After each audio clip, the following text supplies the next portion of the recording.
Mwiriwe neza mukomeje gukurikirana amakuru ndetse n'ibiganiro bica hano ku muyoboro wa Nine Media. Nizere ko mukomeje kugubwa neza aho muherereye hose. Nizere ko ibintu ari umutekano mu burasirazuba, mu burengerazuba, amajyepfo ndetse n'amajyaruguru. Turabashubije kabisa.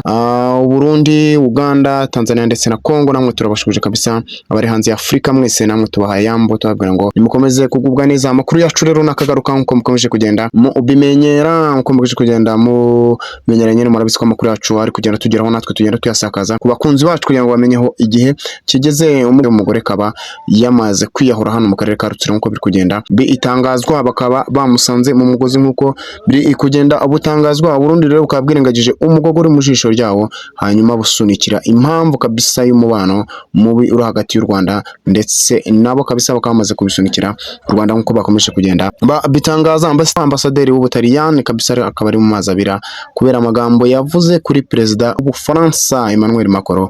Uyu mugabo akaba ari mu mazabira nkuko bakomeje kugenda babitangaza. Tugarutse ku makuru yacarambuye nuko hano kabisa Burundi ngo bukomeje gusunikira impamvu z'umutekano muke uri hagati y'u Rwanda n'u Burundi. Burundi ukaba bukomeje kubisunikira ku Rwanda. Umunyamabanga mukuru w'ishyaka CNDD-FDD riri ku butegetsi kabisa ry'u Burundi, Reverien Ndikuriyo, akaba yamaze gutangaza ko ku umubano uri hagati y'u Rwanda utazigera ugaruka mu gihe ngo tararekura aba bagabo bashatse gutera coup d'etat Pierre Nkurunziza muri mwaka wa 2015 mu gihe Rwanda rutarabarekura. Rero bakomeje kugenda batangaza bavuga yuko niba bashaka ko uru Burundi cyangwa se Burundi bugirana umutekano cyangwa se bugirana imishyikirano n'u Rwanda, ngo bagomba kurekura aba bagabo basize batiye coup d'etat bagahungira mu Rwanda muri kino gihe cya Nkurunziza. Murabyuka ko Nkurunziza yigeze ahaguruka ngo ajya mu nama muri Tanzania, hanyuma ngo abasigaye ku buyobozi harimo abajenerali kabisa bakomeye bamutera coup d'etat abimenya ari muri Tanzania, ariko ngo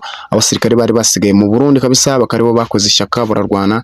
Hanyuma uyu mugabo yongera gufata ubutegetsi, abagabo rero bafashe coup d'etat bakaba barahise bahungira mu Rwanda nkuko byakomeje kugenda bitangazwa, nkuko byakomeje kugenda bigaragara hano ku mbuga nkoranyambaga zigiye zitandukanye kabisa. Ngicyo rero icyo Burundi buri gukomeza kugenda bupfa mu Rwanda, bakaba ari abasirikare bateye coup d'etat kabisa kuri iki gihe cya Pierre Nkurunziza kabisa, hanyuma bagahungira mu Rwanda. Abagabo rero bakaba Uburundi ukaba bakeneye u Rwanda rukabwa ko rutababaha bitanyuze mu mahoro cyangwa se bitanyujijwe mu itegeko nkuko rigenda ari bivuga. Leta rero y'u Burundi yafunze imipaka muri Mutarama 2024, sarashize igihe kitarenga ukwezi itangiye gushinja u Rwanda gufasha Red Tabara nyuma yaho igabye ibitero muri zone biri kumvikana ya Gatumba muri Bujumbura.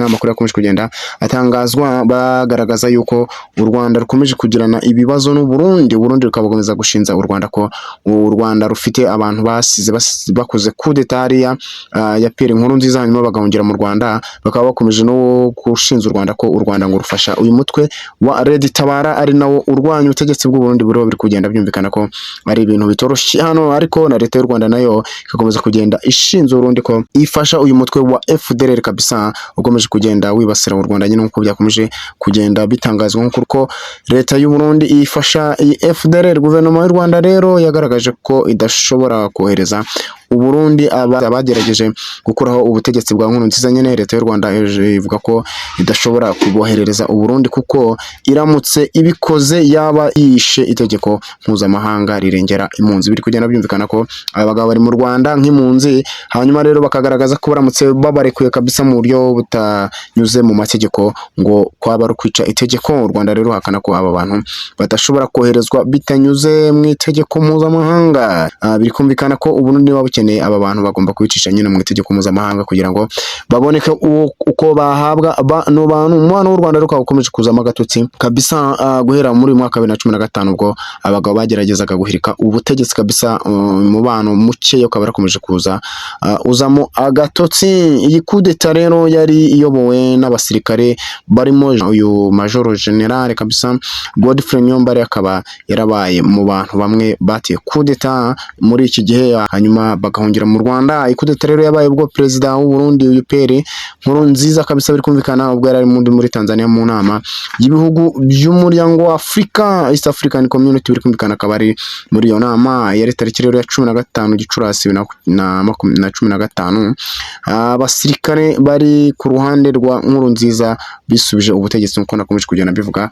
Hanyuma rero aba bahita bahungira mu Rwanda ngayo nguko rero.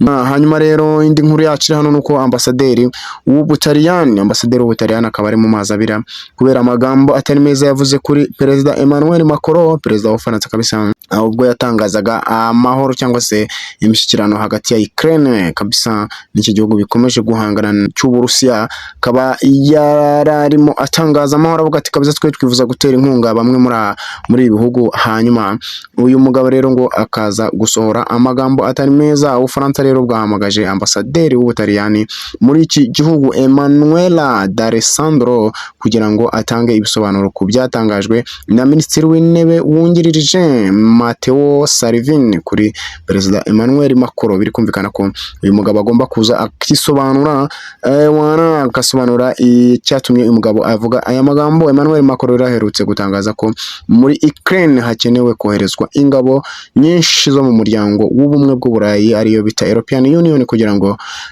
muri iki gihugu habe haboneka umutekano ndetse gikomeze guhangana n'Uburusiya. Biri kumvikana ko ni inkunga barimo bashaka gutera Ukraine hanyuma kugira ngo ibashe cyangwa se ikomeze guhangana no ubu Burusiya. Ubwo yatangaza rero amagambo uyu mugabo nawe akaba yavuze andi magambo atari meza kabisa, amagambo atari meza ayabwira uyu muperezida, bikaba byamuviriyemo kuba yahamagazwa hano mu Bufaransa. Ibi ntabwo rero ngo byashimishije Emmanuel Macron kubera ko byahise bituma batumiza uyu mugabo. Biri kugenda byumvikana. Salvini rero ko kubera ayo magambo mabi yatangaje akaba yahise ahamagarwa. Biri kumvikana hano kuri tariki ya 20 Kanama 2025 nibwo Macron yahamagaye uyu mugabo nkuko biri kugenda bitangazwa. Reka turebe uko bagiye babivuga. Ibi ntabwo byashimishije minisitiri w'intebe wungirije w'Ubutaliyani Salvini kubera ko ubwo yagiranaga ikiganiro n'abanyamakuru ku itariki ya 20 Kanama 2025 yasubije Emmanuel Macron ko aho kugira ngo yohereze ingabo z'Uburayi muri iyi ntambara yakwigirayo wenyine. Biri kumvikana kandi agatangaza ko uyu Salvini agatangaza ko ubwo Macron yajya ngo muri iki gihugu ngo nta Mufaransa n'umwe ushaka kumukurikira ngo yakisanga ariyo wenyine. Akaba rero uyu Salvini atemera ko European Union ko itakohereza nyine ubufasha kuri Ukraine kabisa. Uyu mugabo akaba atabishyigikiye na gato. Ubwo uyu perezida rero ngo yabitangazaga uyu mugabo ngo yahise abirwanya yivuye inyuma, aravuga ati niba ushaka kohereza izi ngabo, aramubwira ati wakigirayo, ariko icyo nagutangariza nuko nubundi niyo wagenda wakisangayo wenyine nta Mufaransa n'umwe ngo wagukurikira. Ayo niyo magambo Salvini yakomeje kugenda atangaza. Rero akaba yababaje uyu muperezida Emmanuel Macron, bikamuviramo rero kuba yahita ahamagaza uyu Salvini kabisa, hanyuma akaza gusobanura ngo aya magambo. Biri kumvikana rero umwe mu bayobozi bahaye amakuru AFP yavuze ko ambasaderi yibukijwe ko ibyo Salvini yatangaje atari byiza kubera ko byagize umubano muke kabisa. Biri kumvikana aya magambo ngo uyu mugabo yatangaje akaba yakuruye umubano muke hagati y'Ubutaliyani ndetse n'iki gihugu cy'Ubufaransa kandi byari bisanzwe bibanye neza. Reka turebe rero hanyuma bizagenda gute, bizarangira gute. Tugarutse kuri iyi nkuru yacu rero uyu mugore kabisa ngo wamaze kwiyahura bakaba bamusanze mu mugozi. Biri kugenda bitangazwa ko uyu mugore w'imyaka 45 mu karere ka Rutsiro yasanzwe amanitse mu mugozi yapfuye nkuko biri kugenda bitangazwa. Uyu mugore rero niki cyamuteye kuba yajya gukora impanuka cyangwa se niki cyamuteye kuba yajya muri uyu mugozi. Uyu mugore wo mu murenge wa Musasa akagari ka Gisiza aho mu mudugudu kabisa wa Gitovu yabonywe n'umuturanyi ku mugoroba wa tariki 23 Kanama 2025 ahagana saa 10 z'umugoroba. Uyu mugore akaba aribwo ngo bamubonye. Umunyamabanga nshingwabikorwa mu murenge wa Musasa Bisengimana Janvier yabwiye igihe ko kabisa amakuru yamenyekanye ubwo uyu muturanyi ngo yahamagaraga akaribwo amakuru ashobora kuba yageze aha kuri ubu buyobozi. Ubwo rero iperereza gikomejwe uyu murambo ukaba ujyanwa ku bitaro bikuru. Biri kumvikana kugira ngo barebe icyo umugore yaba yazize, ariko nkuko biri kugenda bitangazwa biratangazwa ko cyangwa se biragaragaza ko yaba yiyahuye. Umurambo rero wa nyakwigendera biri kumvikana wahise ujyanwa kuri ibitaro bya Murunda gukorerwa isuzumwa kugira ngo harebe icyo yaba yazize. Muri uyu murenge rero wa Musasa mu mpera za Kamena hari n'undi mugabo w'imyaka 70 nabo basanzwe. Biri kumvikana rero ko abantu bakuze bakomeje kugenda biyahura kubera ko ngo mu mpera zashize cyangwa se muri Kanama biragaragara ko muri Kamena haragaragara ko hari undi mugabo w'imyaka 72 nawe wasanzwe yari yahuye mu mugozi. Niki kiri gutuma rero abantu biyahura kandi ari bakuru bagomeze babicungira hafi kabisa, bagomeze babicungira hafi kuri yacu ngayo mukomeze kugugana.